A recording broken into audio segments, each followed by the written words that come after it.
Glaukoma sudut terbuka adalah jenis glaukoma yang paling umum, di mana sistem drainase cairan mata trabekulum mengalami hambatan, tetapi sudut antara iris dan kornea tetap terbuka. Hal ini menyebabkan peningkatan tekanan intraokular secara bertahap, yang kemudian merusak saraf optik dan mengakibatkan kehilangan penglihatan. Merupakan pencuri penglihatan diam-diam. 1.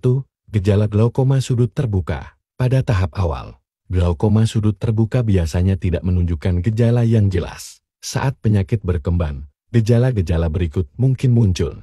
Kehilangan penglihatan perifer penglihatan, tapi secara bertahap, sering kali tidak disadari oleh penderita. Penglihatan terowongan tunnel vision pada tahap lanjut. Penglihatan buram atau kabur, terutama pada saat penglihatan, tapi semakin terpengaruh. Pada kasus yang parah, kehilangan penglihatan total dapat terjadi jika tidak diobati. Karena perkembangan glaukoma sudut terbuka berlangsung perlahan, banyak penderita tidak menyadari adanya masalah penglihatan hingga kerusakan yang signifikan terjadi. 2. Pencegahan glaukoma sudut terbuka. Meskipun glaukoma tidak selalu bisa dicegah, ada beberapa langkah yang bisa diambil untuk mendeteksi. Pemeriksaan mata secara rutin penting bagi orang yang berusia di atas 40 tahun atau memiliki riwayat keluarga dengan glaukoma untuk menjalani pemeriksaan mata secara berkala, terutama tes tekanan intraokular dan pemeriksaan lapangan pandang. Kelola kondisi medis lainnya,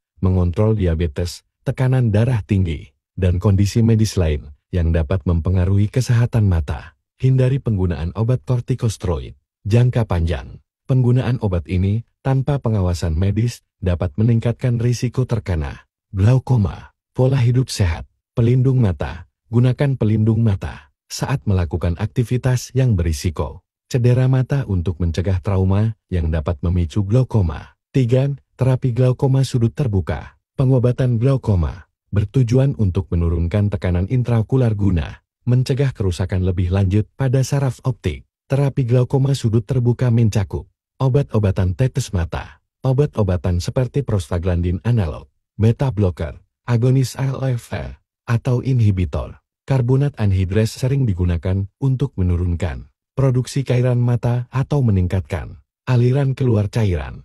Tetes mata biasanya digunakan setiap hari dan harus dipantau secara teratur oleh dokter untuk memastikan tekanan intraokular tetap terkendali. Terapi laser. Trabekuloplasti laser adalah prosedur di mana laser digunakan untuk memperbaiki sistem drainase pada mata, sehingga cairan dapat mengalir dengan lebih baik dan tekanan intraokular dapat diturunkan.